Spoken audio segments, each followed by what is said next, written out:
So I became an investor because I wanted to help a lot more entrepreneurs to fulfill their dreams. So I think if you work for a company, you only have one pathway. But if I can invest in a lot of projects, that's an interesting, I guess, profession to try to affect change. So that's why I became an investor.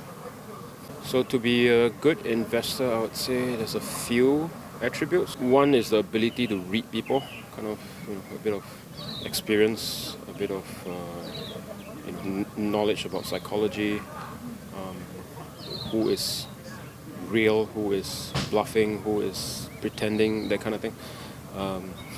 Second attribute is you need to be able to know a lot of things. You need to know things that people don't know. So a lot of data collection, a lot of reading. You need to know what ventures work, what doesn't, which countries work, what doesn't. So that takes either experience or you can kind of, learn from others. So that makes it quicker for you. The third, I would say, is founder empathy. So if you were a founder before, you got that. But if you weren't one, then you need to have a little bit of that. So sometimes it is learning as you go. Sometimes it's investing in a friend's company, and then you kind of learn from your friend. Sometimes it's working under a founder. You get to learn how founders act and think. So these are the three attributes. There is a people element, there is a timing element, there is the why now element, there is the competition element, and there's also the market size element.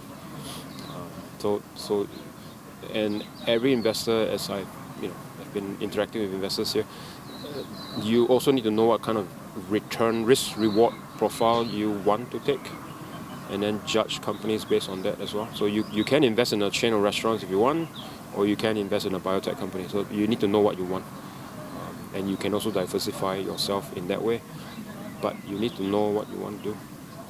The community here is actually quite different from a lot of countries. It's self-organized. Well, the country is small enough to figure that out. So, and then you kind of, and it's very, it's dispersed. But then you guys kind of self-organize the angel groups, and you try to move the deals around. And of course, some deals will be like will be stuck to a certain group of people. But I've seen some deals that have been cross-invested by different people from different places. So that's one. The amount of money that goes into angel is astonishingly high, and people are still enthusiastic. Usually after 2-3 years they get jaded and like, I gotta go back to real estate or something.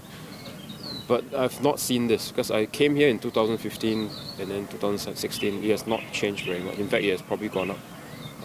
So I would say people in the angel community understands tech to a certain extent, as in, like most developed countries do. But then they want to keep supporting. They know the risk-reward ratio. Probably over time they try to be more careful, which is how you learn as you go. But so, and then the other thing is you guys are very close. So it's a small community. Founders know each other. Angels know each other. Founders know angels as well. So that's something we don't really see. Even in Singapore, angels are eclectic. There is no association. We have one association which is not very strong. And we have the same population as you guys. So it's quite weird. So I think it's encouraging. A lot of things to do. I think your government are trying to instill certain things, which I think they should, and they probably would. So I think it's just guidance. So I think they have to just do the right thing and listen to the ground, listen to the people here, and the people here have to be proactively telling them what to do.